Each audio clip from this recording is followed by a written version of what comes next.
Shalom semuanya. Pernah nggak sih kebayang ada sebuah upacara pemakaman yang begitu megah sampai satu bangsa ikut berkabung? Nah, hari ini kita akan sama-sama menyelami kisah yang luar biasa di balik pemakaman Yakub yang dicatat di Kejadian pasal 50. Kita akan mulai dari suasana duka di negeri asing, lalu kita lihat gimana sebuah janji harus ditepati, ikut dalam perjalanan pulang yang agung, bongkar makna di balik semua itu, dan pastinya kita akan tarik pelajaran penting untuk iman kita hari ini. Oke, perjalanan kita dimulai di Mesir. Bayangin ya, di tengah kemegahan dan kemewahan istana Firaun.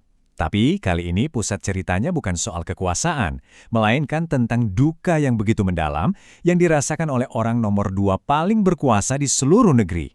Di ayat pertama ini, kita langsung diajak melihat sisi lain dari seorang penguasa besar, Yusuf, yang jabatannya setara Perdana Menteri, yang nasib seluruh Mesir ada di tangannya. Dia melepaskan semua itu. Di hadapan jenazah ayahnya, Yakub, dia hanyalah seorang anak yang hatinya hancur. Ini jadi bukti ya kalau cinta sejati seorang anak itu nggak akan pernah lekang oleh waktu atau dibatasi oleh jabatan setinggi apapun. Nah, ada 3 tokoh utama yang memegang peranan kunci di sini. Yang pertama, tentu saja Yusuf, anak yang dulu pernah dibuang saudara-saudaranya, sekarang jadi penyelamat Mesir, tapi imannya nggak pernah goyah.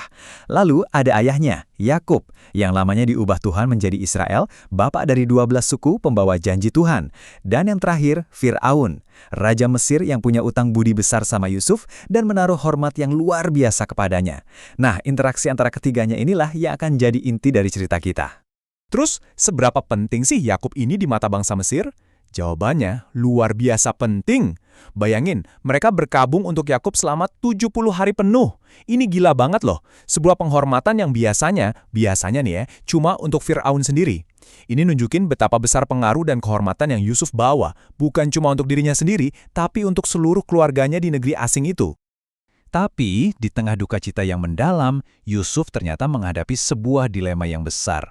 Masalahnya sekarang bukan cuma soal perasaan, tapi soal sebuah sumpah yang pernah ia ucapkan kepada ayahnya. Sebuah janji suci yang akan benar-benar menguji kesetiaannya. Inilah inti masalahnya, sebuah sumpah. Jadi, sebelum Yakub wafat, dia meminta Yusuf bersumpah untuk tidak menguburkannya di Mesir. Kenapa? Penting banget nih, karena bagi Yakub, dimakamkan di Kanaan, tanah yang dijanjikan Tuhan kepada Abraham, kakeknya, adalah pernyataan iman terakhirnya. Seolah-olah dia mau bilang, masa depan bangsa kita bukan di Mesir, tapi di tanah warisan yang Tuhan janjikan. Tapi ya itu tadi, ini nggak sesederhana kedengarannya. Yusuf itu Perdana Menteri Mesir. Minta izin membawa jenazah ayahnya ke luar negeri untuk dimakamkan di wilayah lain, itu adalah sebuah permintaan yang sangat berisiko, baik secara politik maupun keamanan. Gimana caranya dia bisa memenuhi janji ini tanpa menimbulkan kecurigaan atau masalah dengan Fir'aun? Ini bukan cuma ujian iman, tapi juga ujian diplomasi tingkat tinggi. Dan disinilah kita lihat kebijaksanaan Yusuf yang luar biasa. Dia nggak langsung nyelonong ke Firaun. Dia menunggu waktu yang tepat, yaitu setelah masa berkabung selesai. Dia bicara melalui perantara, sesuai protokol istana. Dia dengan jujur menjelaskan kewajibannya karena sumpah kepada ayahnya, dan yang paling penting, dia meyakinkan Firaun akan loyalitasnya dengan berjanji akan kembali ke Mesir. Ini benar-benar sebuah kelas diplomasi yang didasari oleh iman. Dan ternyata, Firaun setuju. Apa yang terjadi selanjutnya? Wow, ini bukan sekedar prosesi pemakaman biasa. Ini adalah sebuah, bisa dibilang, eksodus perkabungan. Sebuah iring-iringan kolosal yang menunjukkan kekuatan dan kemegahan Mesir, semuanya demi menghormati seorang bapak leluhur dari bangsa Ibrani. Coba deh kita lihat siapa aja yang ikut rombongan. Ini bukan cuma keluarga Yakub dan Yusuf. Ini udah jadi acara kenegaraan. Semua pegawai Fir'aun, para pejabat tinggi, para tua-tua, bahkan kereta dan pasukan berkuda ikut mengantar. Seluruh kekuatan Mesir ikut melakukan perjalanan untuk menghormati ayah dari pemimpin mereka yang hebat. Perjalanan mereka ini seperti sebuah ziarah suci.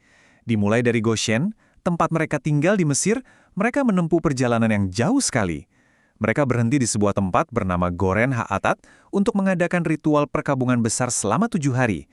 Dan puncaknya tentu saja adalah saat mereka tiba di Gua Mahpela di Kanaan, tanah yang dulu dibeli oleh Abraham, nenek moyang mereka, sebagai tempat peristirahatan abadi bagi keluarga. Jadi, apa sih artinya semua ini? Kenapa ya Alkitab mencatat detail perjalanan ini dengan begitu rinci? Nah, Jawabannya ada pada makna simbolisnya yang sangat dalam, yang menunjuk pada janji Tuhan yang jauh, jauh lebih besar dari sekedar sebidang tanah. Dengan ngotot minta dimakamkan di Kanaan, Yakub itu seolah-olah lagi mendeklarasikan imannya di depan semua anak-anaknya. Pesannya jelas, hei, masa depan kita itu bukan di Mesir. Rumah kita yang sesungguhnya adalah di tanah yang telah Tuhan janjikan kepada kita. Ini adalah sebuah pernyataan iman yang sangat-sangat kuat. Disinilah kita mulai melihat sebuah paralel yang luar biasa.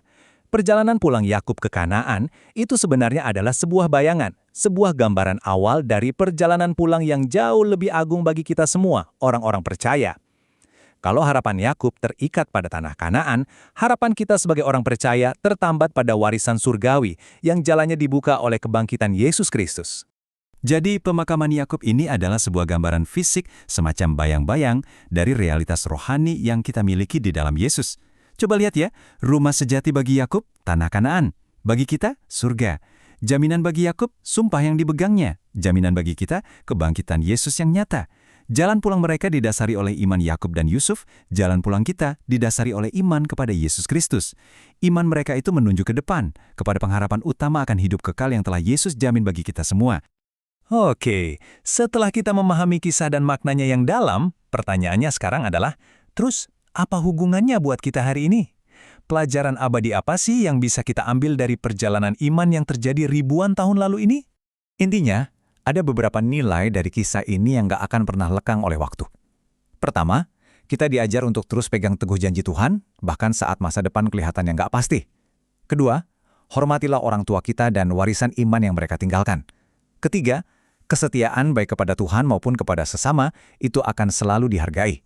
Dan yang terpenting, sama seperti Yakub yang menantikan tanah perjanjian, kita punya pengharapan yang jauh lebih besar, yaitu kemenangan kekal atas kematian melalui Yesus Kristus.